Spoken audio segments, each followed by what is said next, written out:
Break के बाद आपका फिर स्वागत है। कांग्रेस पार्टी की बात करते हैं। हरियाणा कांग्रेस की कमान सौंपने को लेकर पार्टी हाईकमान कभी भी अपना फैसला सुना सकता है। माना जा रहा है कि पार्टी आला कमान ने वो नाम सुझा लिया है जिसके हाथों में प्रदेश कांग्रेस की बागडोर सौंपी जाएगी। वैसे तो इस पद की दावेदारी के लिए कई नाम रेस में हैं, लेकिन सूत्रों की माने तो सिरसा से सांसद अशोक तंवर को इस बड़ी जिम्मेदारी से नवाजा जा सकता है।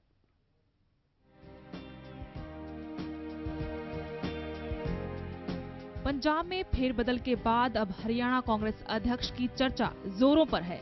वैसे तो हरियाणा कांग्रेस की कमान संभालने के लिए प्रदेश कांग्रेस के कई दिग्गज नेता दावेदार माने जा रहे हैं, लेकिन सिरसा से सांसद अशोक तंवर का पलड़ा सबसे भारी दिखाई दे रहा है। खबर है कि अशोक तंवर को हरियाणा कांग्रेस का अध्यक्ष बनाया जा सकता है। इसकी कई वजह हैं। अशोक तंवर राहुल गांधी के करीबी माने जाते हैं।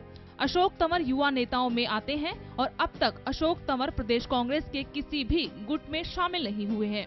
यानी तंवर ने न तो मुख्यमंत्री हुड्डा और न ही पार्टी के खिलाफ कोई बगावती तेवर अभी तक दिखाए हैं। तंवर को हरियाणा कांग्रेस का नेतृत्व देने की एक वजह और भी है। मंगलवार को हरियाणा के कांग्रेस सांसदों की क्लास लेते वक्त कांग्रेस उपाध्यक्ष राहुल गांधी ने साफ कर दिया था कि हरियाणा कांग्रेस का अध्यक्ष ऐसे किसी भी नेता को नहीं बनाया जाएगा जो बगावती तेवर दिखा चुके हों। राहुल गांधी के इस इशारे से तंवर की ताजपोशी की दावेदारी और भी बढ़ जाती है।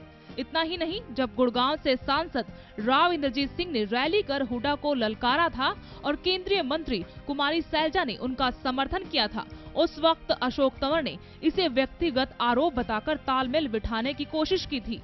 आपको बता दें कि फूलचंद मुलाना का कार्यकाल पूरा हुए 3 साल हो चुके हैं और पिछले 3 साल से कांग्रेस के नए अध्यक्ष की नियुक्ति का मामला लगातार लटकता जा रहा है। शुरुआती दौर में प्रदेश अध्यक्ष के रूप में सांसद राव इंद्रजीत सिंह, सांसद अशोक तंवर, राज्यसभा सांसद डॉक्टर राम प्रकाश और करनाल से सांसद अरविंद शर्मा के नामों पर चर्चा हो रही थी। लेकिन अब हरियाणा प्रदेश कांग्रेस के नए अध्यक्ष को लेकर मंथन का दौर पूरा हो चुका है। सूत्रों के हवाले से खबर है कि नए अध्यक्ष के नाम पर पार्टी हाईकमान के साथ साथ मुख्यमंत्री भूपेंद्र सिंह हुड्डा की सहमति भी हो गई है। माना जा रहा है कि अब मात्र घोषणा की औपचारिकता बाकी है। अब बदली राजनीतिक परिस्थितियों में जब कांग्रेस की कमान राहुल गांधी के हाथों में है, तो ऐसे में कांग्रेस के युवराज की टीम के ही किसी विश्वास पात्र युवा नेता को हरियाणा कांग्रेस की बागडोर सौंपे जाने की प्रबल संभावना है और सिरसा से सांसद अशोक तंवर को अध्यक्ष बनाया जाना लगभग तय माना जा रहा है। ब्यूरो रिपोर्ट, A1 तहलका, हरियाणा। तो अशोक तंवर के नाम की चर्चा जोरों पर चल रही है। हमारे साथ हमारे input output editor Pradeep Dabas news room से जुड़ रहे हैं। प्रदीप, आपसे ये जानना चाहेंगे कि रह रहकर अशोक तंवर का नाम पिछले कुछ हफ्तों में हम बार बार सुनते आए हैं कि उनको प्रदेश कांग्रेस का अध्यक्ष बनाया जा सकता है। कौन से ऐसे हालात हैं, कौन सी ऐसी खूबियां हैं अशोक तंवर की जो उन्हें प्रदेश कांग्रेस का अध्यक्ष बना सकती हैं?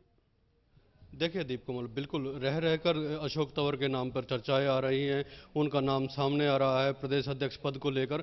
लेकिन अगर पिछले 1-1.5 साल के हालातों पर प्रदेश कांग्रेस में जो चल रहा है उन पे अगर एक नज़र डाली जाए, उसके बाद इस चर्चा पे आगे बढ़ा जाए, तो मैं समझता हूं कि पिछले 1-1.5 साल में जो प्रदेश कांग्रेस में घटित हुआ है या जो प्रदेश कांग्रेस में हुआ है वो सबके सामने है। एक तरफ कुमारी सैलजा अंबाला में जब भाषण देती हैं या जनसभाएं करती हैं या पत्रकारों से बातचीत करती हैं, उस वक्त कुमारी सैलजा प्रदेश कांग्रेस या प्रदेश की कांग्रेस सरकार पर ये आरोप लगाती हैं कि कुछ इलाकों की अनदेखी की जा रही है विकास के मामले में। दूसरी ओर अगर बांगर में हम चौधरी वीरेंद्र सिंह की बात करें तो राज्यसभा सदस्य हैं, कांग्रेस के बड़े नेता हैं, राष्ट्रीय महासचिव हैं, उधर से एक आवाज अलग से उठती है। इधर अगर हम दक्षिण हरियाणा की तरफ आते हैं तो 2-2 नेता लगातार कांग्रेस पे क्षेत्रवाद का या विकास न किए जाने का आरोप लगाते हैं। एक नेता ऐसा है जो इस तरह की किसी भी बयानबाजी से दूर है, सांसद है, युवा है, और दूसरा राहुल गांधी की टीम के अहम सदस्यों में समझा जाता है। दिल्ली की पॉलिटिक्स, स्टूडेंट्स पॉलिटिक्स से आया है, लगातार काम करता रहा है, किसी भी तरह के विवादित बयान से बचता रहा है।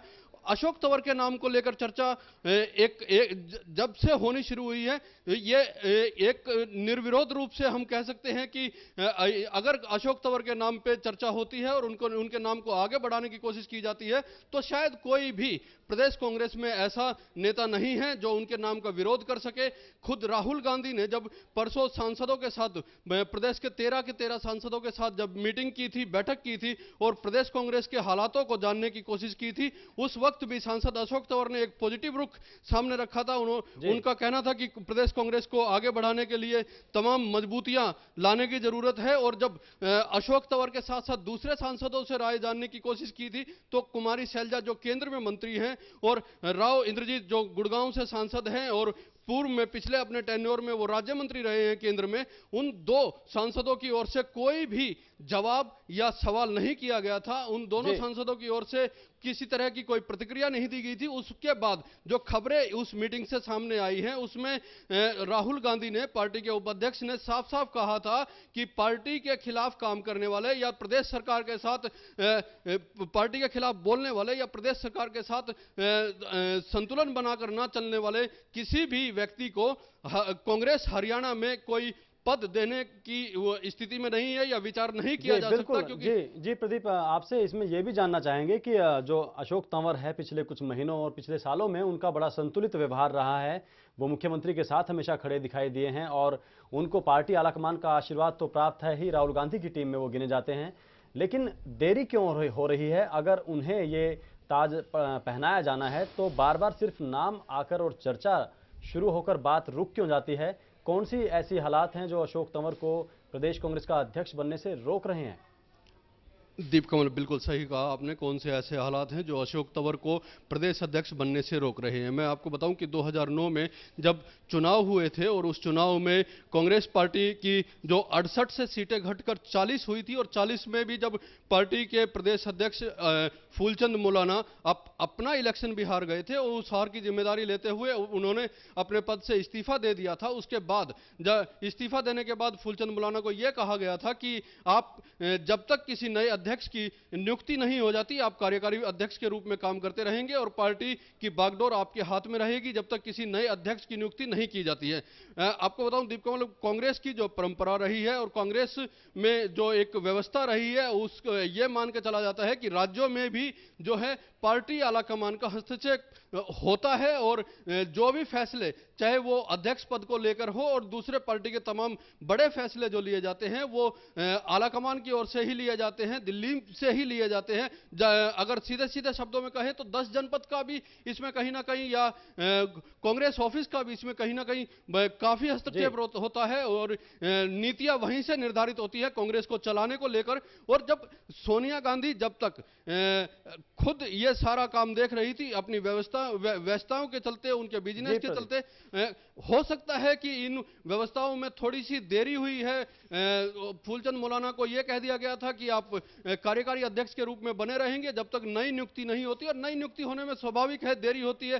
कांग्रेस बड़ी पार्टी है और सोनिया गांधी एकमात्र जो है कांग्रेस को चलाने वाली अध्यक्ष, उनके पास काम ज्यादा हो सकता है और यही वजह रही है कि देरी हो सकती है। अब जब राहुल गांधी को पार्टी का उपाध्यक्ष बनाया गया और तब से उन्होंने जो पार्टी के लिए काम करना शुरू किया है, सांसदों के साथ मीटिंग की है, उस मीटिंग के बाद बिल्कुल कांग्रेस पार्टी और पार्टी का आलाकमान सक्रिय जरूर हो गया है, लेकिन प्रदेश अध्यक्ष पर जो नाम पर मोहर लगाई जानी है वो फैसला होना इतना आसान नजर नहीं आ रहा। अशोक तंवर के नाम की चर्चा आज फिर हुई है, बार बार उनका नाम सामने आता है कि उनको ये जिम्मेदारी दी जा सकती है, लेकिन कहीं ना कहीं कुछ अड़चनें ऐसी हैं जो इस घोषणा को रोक रही है। इसकी एक वजह यह भी हो सकती है कि पार्टी के जो युवा प्रकोष्ठ के अध्यक्ष हैं, युवा कांग्रेस के प्रदेश के जो अध्यक्ष हैं अमित सिहाग, वो भी सिरसा से संबंध रखते हैं, सिरसा के रहने वाले हैं और अशोक तंवर भी सिरसा से ही सांसद हैं, वहीं पर राजनीति करते हैं। तो ये भी कहीं ना कहीं एक पेंच हो सकता है कि क्या एक ही जिले में पार्टी के प्रदेश अध्यक्ष और युवा अध्यक्ष दोनों दे दिए जाएं।